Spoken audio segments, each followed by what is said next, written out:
Welcome to the RotoWire Fantasy Football Live Show. You know, lately I've been saying on the XM show, it's always a great day to talk football, isn't it? For sure. Fantasy football, for sure. Draft weekends, getting into this thing. Hey, we're live 5 days a week, 11 a.m. Eastern, but never mind. If you missed the live show, you can always catch the replay on RotoWire YouTube. During the preseason, we do take Thursdays and Fridays off. Remember, if you're watching this Sunday on Sirius XM Channel 87, the Fantasy Sports Channel, I'll be on Sunday, 1 to 3 Eastern. I'm going to have 3 nighttime appearances this week, Tuesday, Wednesday, Thursday, 8 to 10 p.m. Eastern. We'll get you ready for those fantasy football drafts. And if you would like to draft a fantasy football team with me and do it for charity, we have a chance to do that. You can make a donation. You can be put into a drawing, and maybe I can draft with you. We'll get to hang out on a video call if you win. We'll talk football with each other. And you can sign up using the link that's pinned on my Twitter profile at Jim Coventry NFL. Now, if you're watching this on Sunday, Sunday is the deadline. It's the last day. So if you want to be part of this and draft with me, go to my Twitter page and do that. Finally, end of the show. Do not leave. Stacy Perez of Fantasy and Frames is on to talk about players that she's targeting in 2023 fantasy drafts. KJ Frederick's in the house. Good morning to you as well. And we'll leave the note for Stacy up here as well from Fantasy and Frames. All right, we're talking 6th-round players in drafts, 12-team leagues based on FantasyMojo.com ADP. I'll give you little reasons why and why not to go in and out on certain players. Brandon Aiyuk. Brandon Aiyuk would be a legitimate wide receiver one on many teams in the NFL. He is an incredible route runner. He can win at every level of the field. He is very good after the catch. Now, someone that's been schemed, but he could do it anyway. This is a guy that has returner traits in his history. And so Shanahan helps, but Aiyuk can do it on his own. But the problem is, he's in an offense where he's not always going to be needed. Brandon Aiyuk is going to have weeks where Christian McCaffrey is the full centerpiece of the offense. And if with a great defense potentially in San Francisco too, if they're playing with leads in the second half, they're going to run the ball. And when McCaffrey's done, Eli Mitchell, whenever he's healthy, Jordan Mason. And so there are weeks we might see 20 pass attempts out of Brock Purdy. And now you've got to divide those pass attempts up. McCaffrey, you've got Debo, you've got George Kittle, and you've got Aiyuk. Now, Aiyuk puts up 1,000 yards last season and 8 touchdowns. And we know how great he is, but he's inconsistent, and that's the problem. And it's not his fault. He would be very consistent if he was an alpha on a team that threw the ball. So that's what you're dealing with. You're probably getting your 1,000 yards. You just don't know when you're getting those yards and when they're going to need him and when they're going to feature him. It's going to be a little bit maddening. So the ride's going to be rough. And last year when we look back, you know, he had fewer than 10 PPR points in 8 games. Like half of the season, he's going to get you less than 10. And now he'll have a few of those 20-point games. Again, just good luck when they are. Again, love Aiyuk, and where you're getting him in the 6th round, if you need a wide receiver 3, just know there's bumps in the roads, but you definitely could go with that. Mr. Grapefruit, welcome. Good morning. Welcome to the house. Terry McLaurin's the next one. Now, we don't really know what to do with Terry McLaurin and this recent turf toe injury. Now, of course, Ron Rivera plays it down. McLaurin, he first says, I'm going to play week 1, and now we're hearing word, well, we're not quite sure about week 1. Turf toe injuries could be a monster. Now, it may not be a big deal. Maybe it's minor. They did x-rays. Now, the x-ray was to see about a break. A turf toe is like a dislocation of some sort, and even if it comes, obviously it gets taken out and put back into place.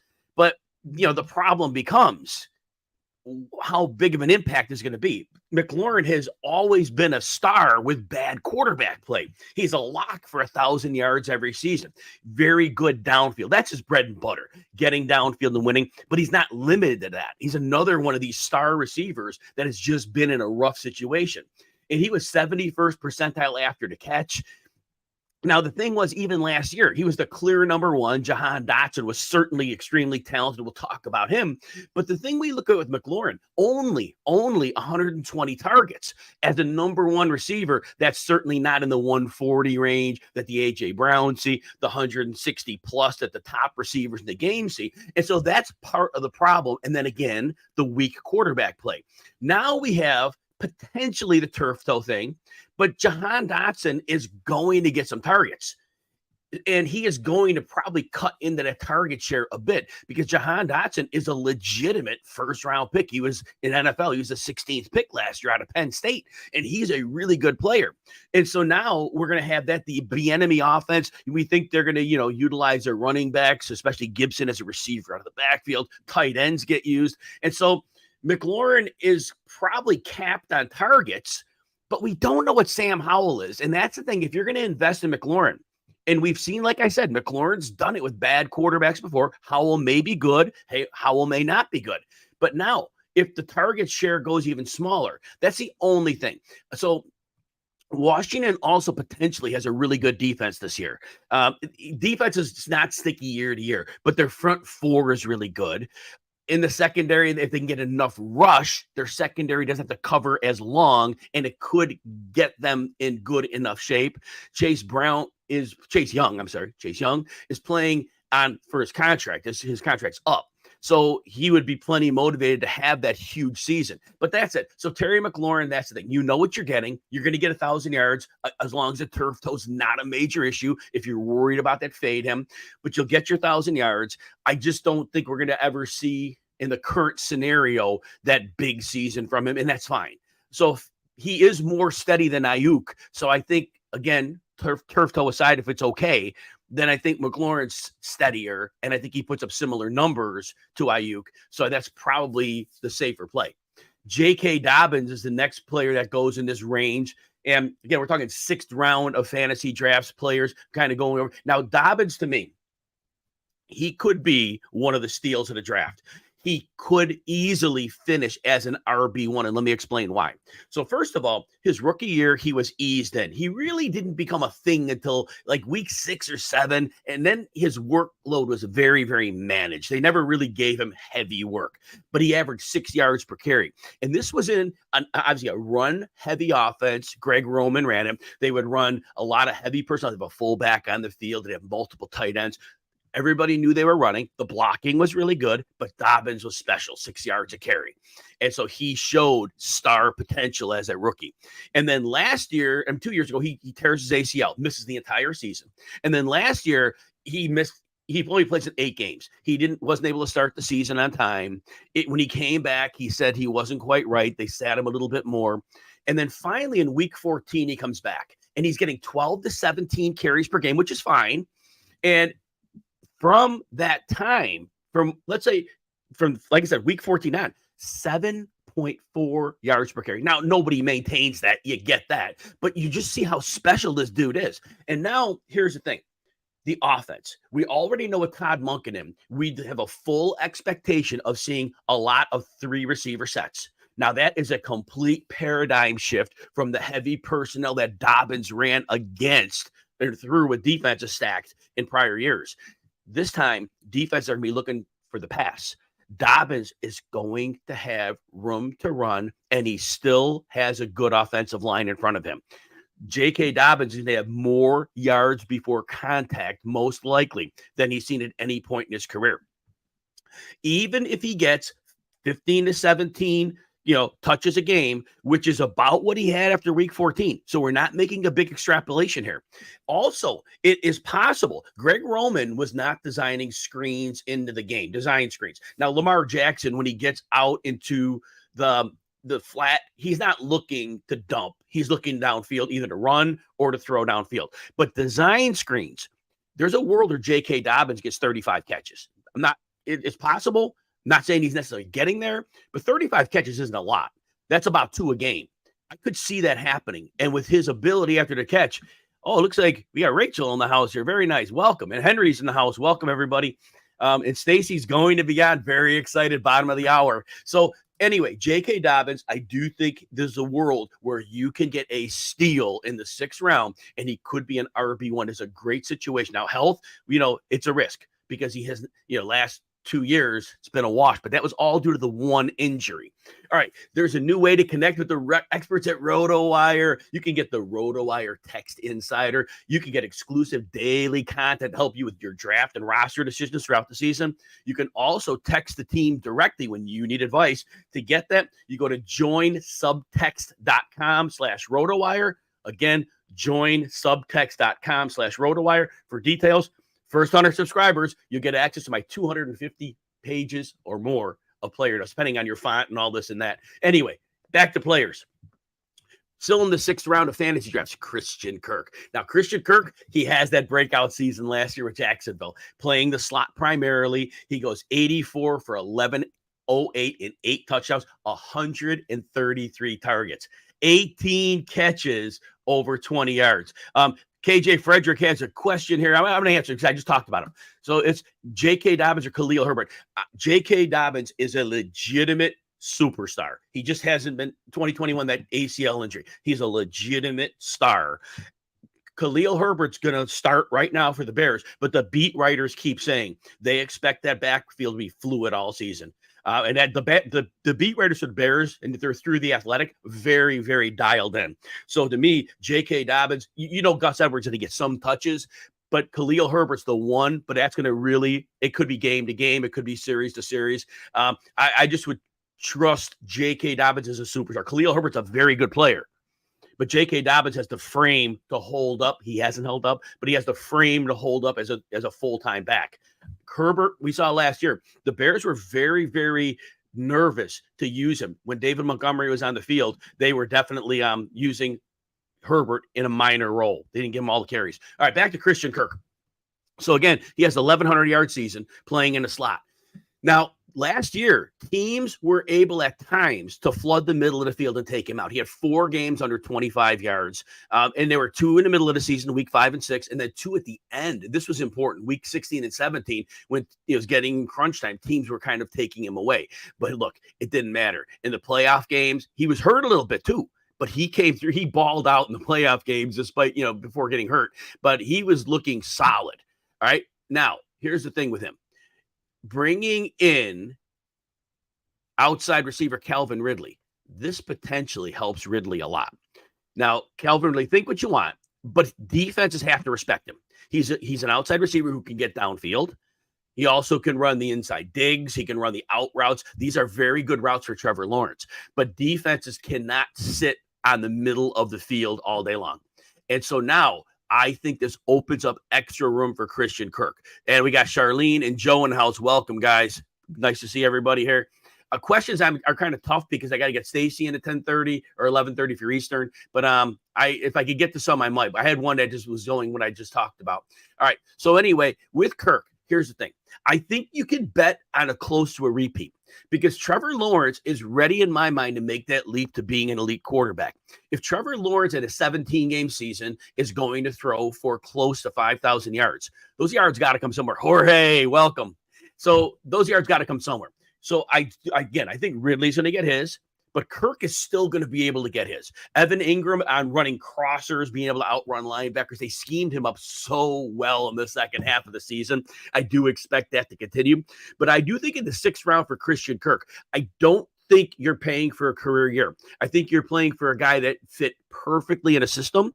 And I think his situation is even better because defenses can't make him the focal point anymore. All right, Chris Godwin is next. When we look at Godwin's 2022 season, it's very important to remember he was coming off a December 2021 ACL injury. And we heard he was not quite all the way back. So this is a big deal. Godwin was not great, but yet, so Tom Brady's playing behind that destroyed Tampa Bay line. It was bad. And Brady, who always got the ball out quickly, he had to get it out even quicker last year. It was like the fastest ever because he didn't want to take the hits and he wanted to move the ball. And we saw the Bucs offense. Defenses could compress the field in because they knew Brady had no time to throw. So anyway, what does Godwin do? Career highs, 104 catches, 142 targets. Now, of course, something had to give, right? 9.8 yards per reception. If people are going to look at that, well, this dude is 13 yards per catch earlier in his career. Wasn't his fault. Again, as I said, Brady had to get it out quickly. And so it was a matter of defenses, as I said, compressed. Brady get it quickly. So Godwin didn't have a chance. He still had 72nd percentile yards after the catch, but they were super short passes where he normally would get things a bit more downfield in prior years. Now, the line's not going to be much better this year, okay? And they just lost their center. And I'm sorry, I'm going to bonk on the name. He just got injured and they lost. So the line's going to be a problem. But here's the thing. Baker Mayfield's in, and I get it. We don't have great memories of Baker Mayfield. Here's what I want you to know about Baker Mayfield. If an offense is in structure, he can perform the tasks. Think back to Jarvis Landry. Now, in 2021, Baker jacked up his shoulder very badly. The 3 prior seasons when his shoulder was healthy, Jarvis Landry. Now, this is the definition of a player who's on schedule, running from the slot. Jarvis Landry averaged 79 catches, 997 yards, and 4 touchdowns with Baker Mayfield. Now, Jarvis Landry is an excellent player. Chris Godwin, another year removed off the ACL or a year removed, that's a huge level up in player. And now I know that Mayfield had a good offensive line there. I get that. But here's the thing. Godwin has elite level speed for his size and elite separation skills. He gets open very quickly. Mike Evans is on the other side, so defenses never can really sell out to stop Godwin. And so Godwin is going to be on schedule for Mayfield. And Godwin, in my mind, is going to continue to command nearly the 100 catches he had last year. But I think his yards go up a bit. And the line, again, it's not good. And so I'm not excited about that. But I do think Chris Godwin is a big steal in drafts because there were a lot of negative factors last year, especially the one coming off the injury. But I think we're in much better shape. All right, Jerry, Jeudy, let me see if I get a couple quick comments in there. Henry, better value, James Cook, Montgomery, or Connor. To me, here's the thing. I love James Cook this year, okay? He's in a great situation. James Conner, he will miss his 3 games a year. Now, remember, he had 1 year where he missed 6, but most of his other 5 years, it's like 2 to 3, and there's a 4th one there. He's going to miss a little time. He was playing 93% of the snaps down the stretch last year. There's no competition on that roster. He caught 46 passes, which was his career high, I believe. He had a 4.2 or 3 yards per carry. That tied his 2019 career high with no line. Still doesn't have a line. Kyler was out. Kyler may still be out. James Conner is getting the work. Now, you're drafting him so late, 6th, 7th round. He's your running back 3. He's the value because when he's on the field, he's been the RB9 in PPR points per game the last 2 years. One more thing about Conner. He averaged 20 PPR points from week 10 on last year. He was the stuff. I think he was limited early in the season a bit. I can't quantify that, but I think he wasn't quite right early on. And then Charlene's here. Yep. I'm going to leave that comment up there. That's a cup of coffee in fantasy football. Love that. Let me see. I got Henry's one question. Charlene wants to know Kenneth Walker's an RB2 and Charbonnet's. So I keep thinking this through. And my thing about early when they drafted Walker, my initial thought was this. It was like, okay, Walker had a big season, but DJ Dallas was next in the depth chart. We know Pete Carroll wants to run the ball and play defense. He has Devon Witherspoon at corner in the draft to go with Tariq Woolen.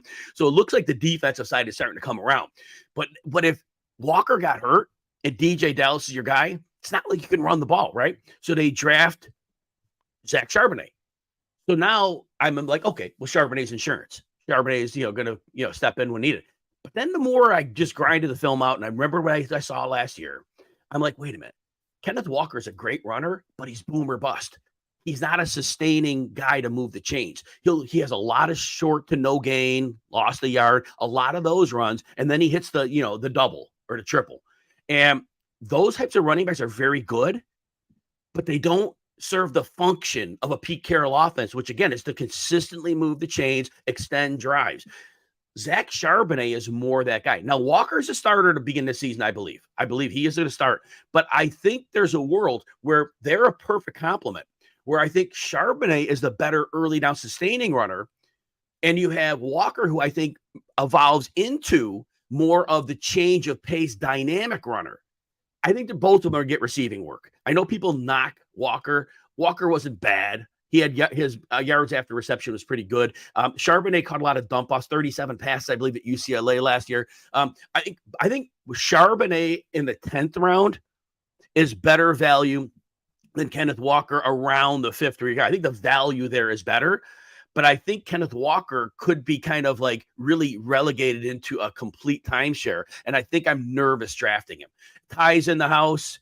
Oh, man, I appreciate you, Ty. I'm going to leave that on the board, man. I really appreciate you, Ty. Thank you. All right, let me get to a couple more players here. And I'm half past the hour. We got Stacy coming in. Stacy Perez of Fantasy and Frames. Jerry Jeudy's next. Now, right now, he's dealing with a multi-week hamstring injury.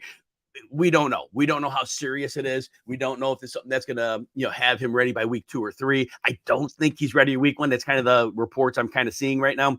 Now, here is the thing on Jerry Jeudy. I want you to remember now, 85th percentile yards after the catch was phenomenal. He played about 70% in the slot. That worked really well. Through week 13, he only passed 65 yards twice through week 13. Now, in the end of the season, here's the thing. He broke out, right? It definitely did. You can't argue it, right? 73 plus yards in his last 5 games. He went over 117 once. He had 154 game. Here's the thing, though. So, first of all, we know that we got rid of the coach, like down the stretch. So, goofball was gone. So that was nice. But here's the other thing. When we look at Jerry Jeudy, who did he do it against? So, first of all, we had that game against Kansas City. I think they were down 24-3, maybe something like that in the second quarter. And at that point, Kansas City turned the switch off. And all of a sudden, then Denver makes this crazy comeback. To me, that game, throw it out.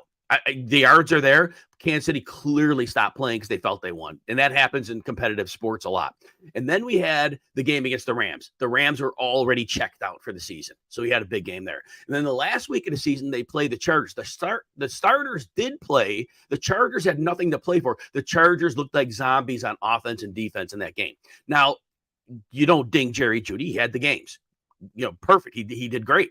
But there is context that why he went off. Because remember, as I said, he didn't have more than 65 yards more than twice through 13 weeks. And then all of a sudden he has that brief explosion and, whatever, he's the wide receiver, top 5, maybe better than that down the stretch. Real extenuating circumstances. So I'm interested to see how he's used and how much this injury plays in, but I am a little bit nervous about that. KJ Frederick, Marvin Mims. Yeah, I'm excited about Marvin Mims. He really lucked into an opportunity. He would have earned it eventually, but I feel so bad for Tim Patrick down for another season. He's a really underrated player, and now he's gone again. And then whatever happened to KJ Hamler, but man, Marvin Mims went from the number 5 to the number 3. He's going to make an impact there. He's going to definitely make an impact there. Charlene, what do you got? Can you show up in my money league draft tonight? Oh, that's funny. DM me. We'll see. All right. Let's see what we got here. The RotoWire Fantasy Football Draft App Kit has up-to-the-minute cheat sheet and news source that we all need when we're in the draft room.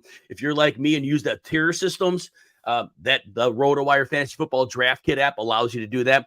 It is currently the number 1 ranked paid sports app in the Apple Store. So check out why it is. Again, the RotoWire Fantasy Football Draft Kit app. All right, Rachaad White is next. Rachaad White's a very interesting case. And I've been out on him all preseason, okay? And I'll tell you why. So first of all, he goes into camp and he's expected to be the 3-down full-time back. Understand it. Keyshawn Vaughn hasn't done anything. They bring in Chase Edmonds, and I know what he did in Miami last year, and I have my opinions. I'll tell you about that in a second. And then we also have the idea where we have Sean Tucker, and he had that neck injury, but he's factoring in a bit.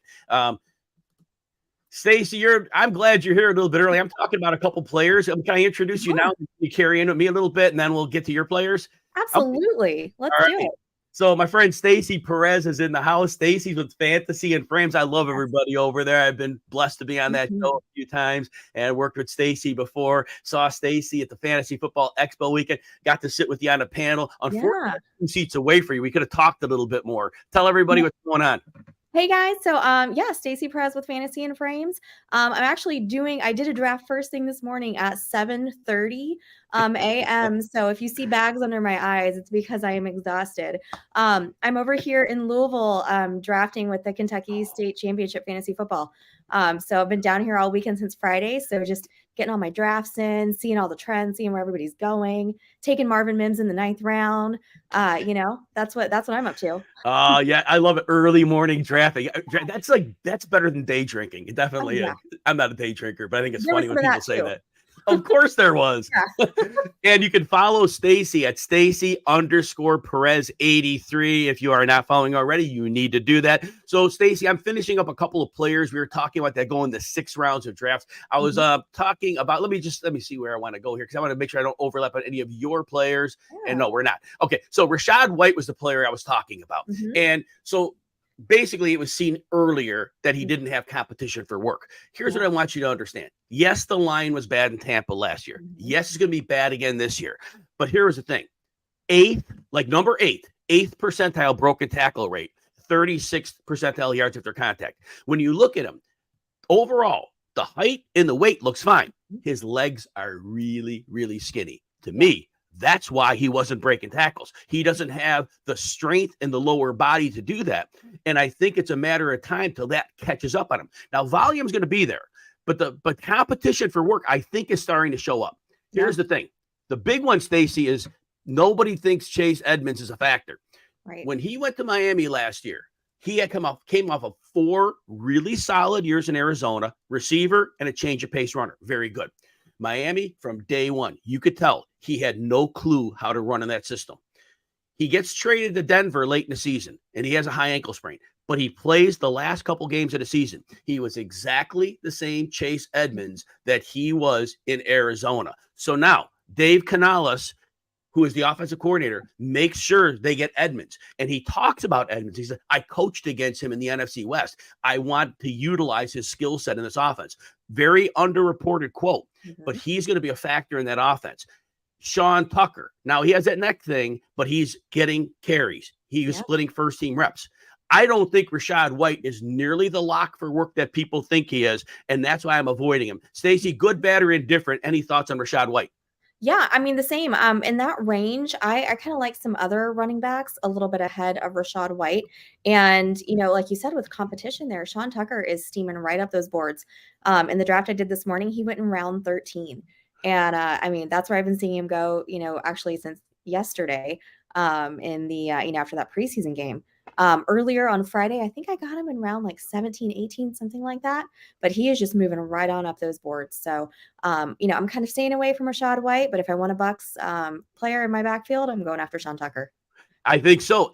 Invest in the cheap piece. But like I said, I really think that it wasn't quite lazy analysis, but just to say that Rachaad White had no competition at all. It wasn't like he was so good that he could totally keep off anybody. I think there are guys that are a little better than just a guy that could compete with him. So yeah, I am out. Go ahead, Stacey. I was just saying, yeah, totally agreed. And what you mentioned about Chase Edmonds, I mean, there's something to be said for, the coaching staff going after a player specifically to get them. So, I mean, Chase Edmonds is you can get him for basically free right now. So if you're a really big Chase Edmonds fan, you're buying into that, take him with your last pick.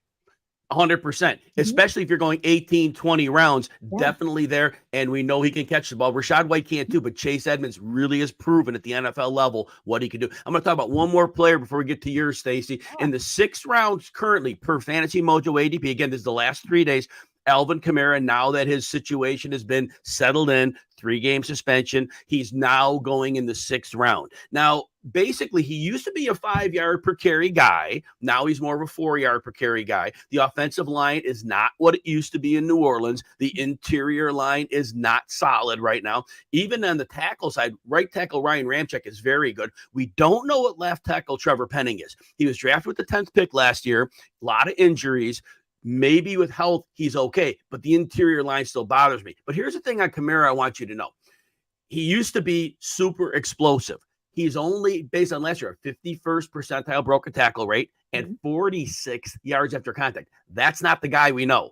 That guy used to be in the 70s or the 80s. So Father Time is starting to catch up. Now, he's still got volume. They began to use him a lot more in the running game last year. And even though he wasn't catching the same 81 catches per year he had his first 3 years, he still ended up 57 last year, which was a very strong number. So he's going to get usage. I assume once he's back on the field, since he had the usage last year, Jamal Williams will be a change of pace. I don't know that he's much more because I still think they're going to ride Kamara a bit. I am concerned about him in the 6th round, but that's a big value compared to where he was. And the 3 games you already know you're getting. And at that point, there are no bye weeks in the first 3 weeks. So you'll be able to, shuffle players around. I think in the 6th round, I'm not targeting him, but I could see a volume-based play to use him as a low-end RB2, maybe a flex. What are you thinking about Kamara this year? Yeah, I mean, I think he's one of those guys that you can grab in the 6th round that I particularly like. I am notorious about going heavy receiver. So when I'm looking at running backs, it's going to be in that range, right? So I'm looking at your Camaras. I'm looking at, guys like Miles Sanders, even who I got in the 6th round last night. Yeah. Those kind of players. That's who I'm looking for. So you have to plan if you're going to take somebody who's going to be out on a suspension, right? So you've got to plan for that. So if you're taking a backup, taking somebody else who's going to fill in for you, make sure it's a good one who's going to get a lot of production for you. But I have no qualms taking Kamara in that round at all. Yeah, like I said, the ADP is fine. It did adjust. It was earlier. It was the 8th round before we knew of the suspension. I think a lot of us thought 6 games. And again, I'm a little bit salty that it isn't 6 because what he did, he deserves that. But Sure. I guess the league does whatever the league wants to do. Well, the reason Stacey Perez is here is she is going to help get you ready for your fantasy football drafts. She has 4 players today that she wants to explain why these are players you should be targeting in your drafts. So, Stacey, we're going to start at quarterback. And so a lot of people are targeting those big 7. But I think there's another quarterback that could fit in that big 7 but is definitely being drafted outside of that group. Tell us why Trevor Lawrence is somebody we should be attacking in our drafts.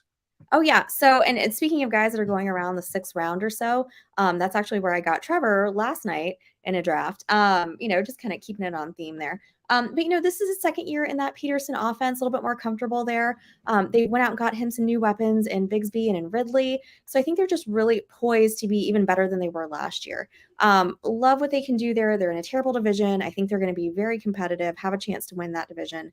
And then also, for me, he and Fields kind of signal that end of a tier.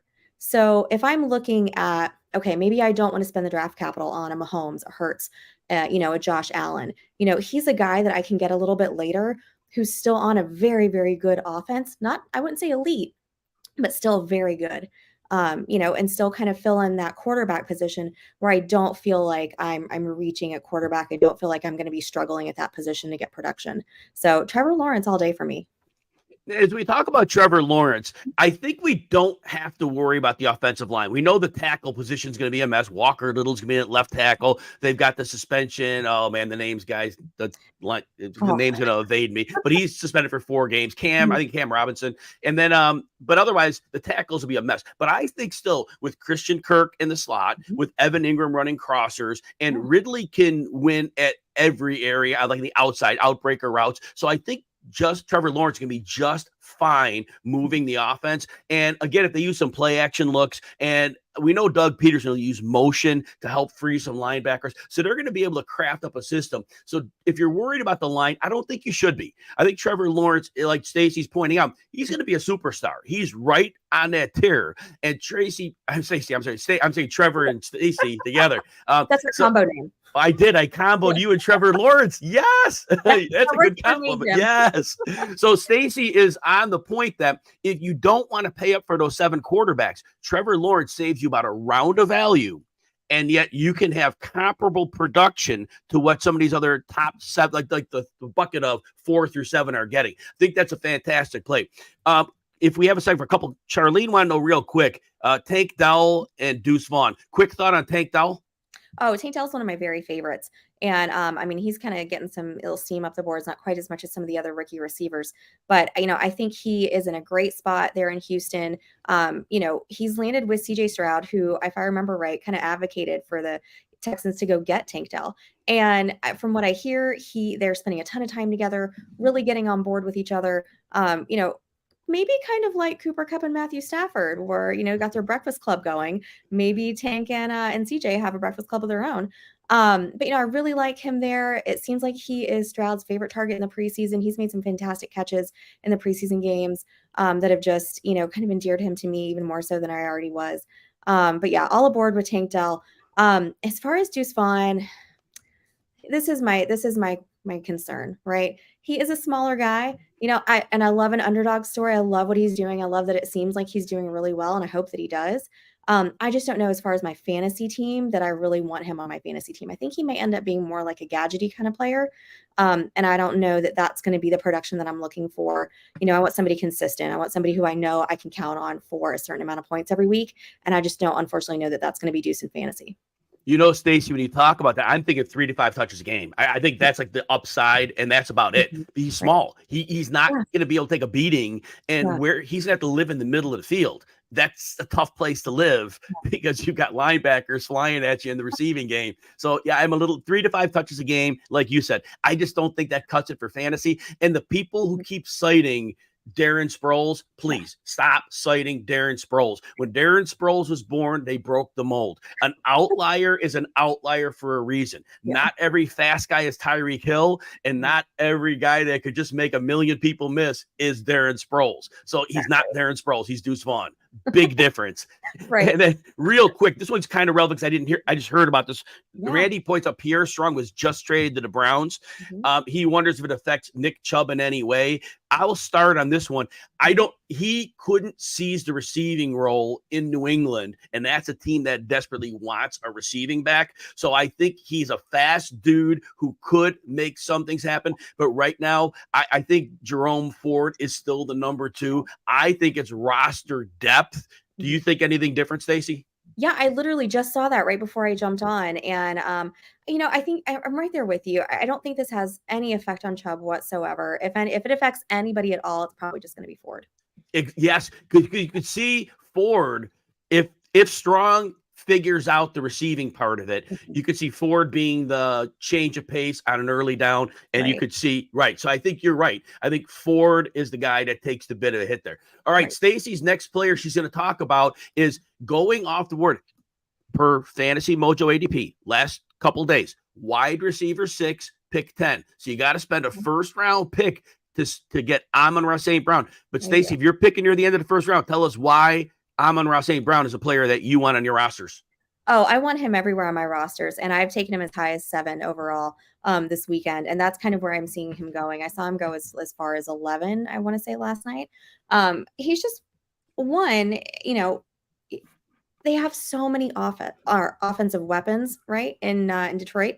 And I got to tell you, as a Packer fan, I feel a little bit dirty being so high on the Lions this year. There's a lot of other players that I'm really high on besides the Sun God, as he's known.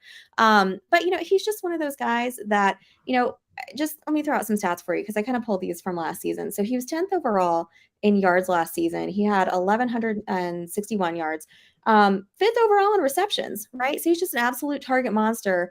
I can foresee Laporta coming in maybe as that number 2, but I really don't think that anybody else is there, right? I mean, there's Marvin Jones, Khalif Raymond. Are we really worried about any of those guys? No, we're not. Amon-Ra St. Brown is going to be the guy. He's going to continue the production that he had last year, potentially even more so. I kind of call the Lions an elite adjacent offense this year, right? They're real close to it. Wouldn't call them elite, just kind of like the Jags, but they're real close. And, I just can't get enough of Amon-Ra St. Brown. I think he's a little bit slept on, but, probably not too much after this weekend. And no doubt, right? Now, as you're talking about this, Ben Johnson's the offensive coordinator, and he really made a name for himself last year. And I think the best thing he did was he figured out, look, Jared Goff is not a second reaction player. The longer the play goes, the worse Jared Goff is. And what Ben Johnson figured out was, all right, you've got to run play designs that scheme your players who can get open quickly, instantly open, to give Goff that quick read and react and throw out. And that is St. Brown. So if that's the one thing that's there, St. Brown is the one who is able to get open almost instantaneously. Maybe not Cooper Kupp level, but he gets open instantaneously. So like you said, he is going to be the lead receiver in that offense. So if you're hitching your wagons to Amon-Ra St. Brown, it's going to cost you a first round pick. But Stacey thinks that is definitely the way to go. And that you are heavily investing him. And I'm looking forward to a big season from him. Yes, totally worth it. Yes. Now we want to go deeper on running backs, right? Because a lot of times we're getting our receivers early. And so later in the draft, we got to find our running back 2s, our running back 3s, depending how you approach the position. So you are looking about 84 picks in the recent drafts, and you're looking at Isiah Pacheco. Tell us why Pacheco at running back 30 is somebody you'd like to have on your rosters. So full disclosure, last year going into the season, right, was not high on Pacheco. I just thought there were way too many mouths to feed in that offense, especially in the backfield. But I got to tell you, I've seen the error of my ways. Okay. I am now fully aboard the Isiah Pacheco bandwagon, one of my favorite guys to grab up. Like I mentioned earlier, heavy wide receiver right off the back roll over here. So I'm looking at those guys, those starters that are going to be available later in later rounds for me at running back. And, he was fully cleared for contact as of this weekend. I don't see any concern about those injuries that were kind of nagging earlier in the preseason. So forget about that. Those are gone. He seems healthy, ready to go. Again, super elite offense, right? Not elite adjacent. They are the elite offense. Okay. So, some of his stats last year had 6 touchdowns. He also had 195 receiving yards in addition to over 1,000 yards rushing. Yardage there put him at 16th overall for his position. So not bad for, I believe, was he a 7th rounder last year? That sounds right. Yeah, 7th round draft pick. Pretty good for that. So I'll take that all day long out of that group. And I really, do they have some other names back there that are getting some steam? Sure. I mean, there's Edwards-Helaire back there. There's McKinnon, who's definitely going to be more of your receiving guy. But I have no issue. I think Pacheco is their number one. One thing that the Kansas City offense will do, and this is like a league anomaly, right? So they'll run their 2 tight end sets. They'll run 3 tight end sets, 3 tight end sets, 13 personnel. Defenses normally, when you do 13 personnel, all right, we're putting 8 or 9 in the box. Defense against the Chiefs, like, nope, we know you're throwing, Mahomes. So we're going to play dime defense against 13 personnel. But what that means is Andy Reid's not stupid. Right. They will run the ball. And what that means, if you're playing dime defense, A, you have lighter defenders on the field. B, you are going to get a good number of yards before contact. And that's what Pacheco has shown. But the one thing I liked was he stylistically fits what they need because he immediately gets the ball, gets downhill, and is decisive. And in that offense, and they have an elite interior offensive line for run blocking. And so he's like a perfect fit for what they want to do. So Stacy's saying draft Pacheco. Now, Stacy, last year I had a couple of mage best ball drafts. I was getting him in the 17th round. He didn't pan out right away, but he had some valuable points for me when I needed him down the stretch. Yeah. You got some great closing line value on that one for sure. Yes. Now, one last player we want to talk about today at tight end. And so a lot of people this year, they're spending earlier picks on tight ends. I'm not one of them. It's fine if you do. If you take Kelsey in the first round, great. You love Mark Andrews. He's the lock for 800 yards every year, it seems, which you go with that. But I'm waiting. And so when we're playing the waiting game, because we want to load up on maybe we want to get a quarterback early, maybe we want to get running backs and receivers, we got to wait. So I think if we're going about 80 picks into a draft outside the top 8 tight ends, Pat Freiermuth is still on the board. Stacy, tell us why Pat Freiermuth is a player to go with. Well, one, I just love third year tight ends. Absolutely. I think that's kind of really when they come into their own. So love that for him. 2, he was the number 2 overall target in that offense behind Deontay Johnson last year and ahead of George Pickens. And maybe that changes a little bit, but I think he is still going to be Pickett's safety blanket out there. He's a big guy, big target, hard to miss. And, he had 700 plus yards last year, which was sixth most amongst all tight ends. So this is a guy that you can get way down, especially with Waller kind of boosting up those boards. He's going in the 7th or 8th rounds right now. And I don't see any reason why, if you've kind of waited a little bit, you're not going to get, Kelsey, Andrews, Waller, Kittle, one of those top guys. Freiermuth is an absolutely great steal at that round.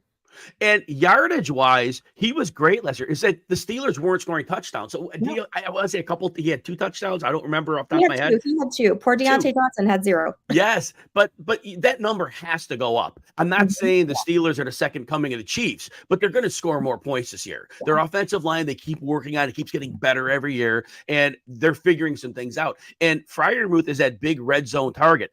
Those touchdowns have to go up. But when we look at the fantasy points, the touchdowns drag it down. Those have to go up a bit. And I think that's something people are missing. And I think when they're looking at those numbers, they're not realizing how productive he was last year. And I don't see that role changing in the offense. Stacey, we have a good question here. I just want to deal before we get you out of here. Oh. John asked about St. Brown. Non-PPR league. I don't play in any of those. But But if somebody is in a non-PPR league, how do we feel about St. Brown? Like I said, I'm not in these leagues, so I don't really think about it. Gosh, I'm trying to think, when is the last time I even played in a standard scoring league? I'm not sure. But John, we got to get you in these PPR leagues, bud. But yeah, as far as St. Brown goes, right, he is a big target there. He's getting all those receptions. So it's really not going to be a factor in your leagues there. So he maybe goes down a little bit lower for me if we're just talking about standard scoring, but I'm still probably taking him in the first round just because of that talent. I think talent, he's got the opportunity there. I think it's all, the stars are aligning for him. And then I'm going to quickly take Charlene's about Calvin Austin, 4.1 speed. I love that. Now, here's the thing. Kenny Pickett, I'll give him this. Mm-hmm. Kenny Pickett last year, as the season went on, Calvin Austin is somebody, like, we know what George Pickett, he started throwing into him when he was like not open, but he makes himself open. Calvin Austin is somebody who could potentially stretch the field for them. Now, Pickett doesn't have that big arm, though, and that's the concern. If they could now trust Matt Canada either. And I don't think Calvin Austin's a guy they're going to scheme into space for running after the catch. I think he's best if he gets downfield.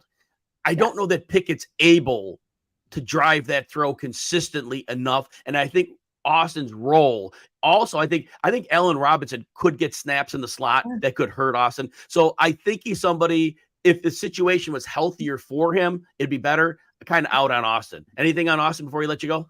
No, I'm right there with you. I mean, the same deal. I think the concern there is Pickett's speed, or not speed, his arm. It's great if you can get that fast and get down the field, but if nobody can get you the ball, it doesn't help. Exactly. Now, Stacey, tell everybody what you have going on. Remind them where to follow you so everybody can keep up with you and your work. Absolutely, guys. So I do the Fantasy and Frames Dynasty 365 podcast Wednesday nights, 8:00. Check it out there. You'll see us. Our host Tyler and Chris are on there too. Right now, we are doing some hype or not hype for these rookies that are coming in. We're finishing up the NFC, AFC North this week. And other than that, I am just drafting as much as I can this weekend and the next couple weeks up in Vegas. So, but yeah, you can do fantasyframes.com and then on Twitter at Stacey_Perez83.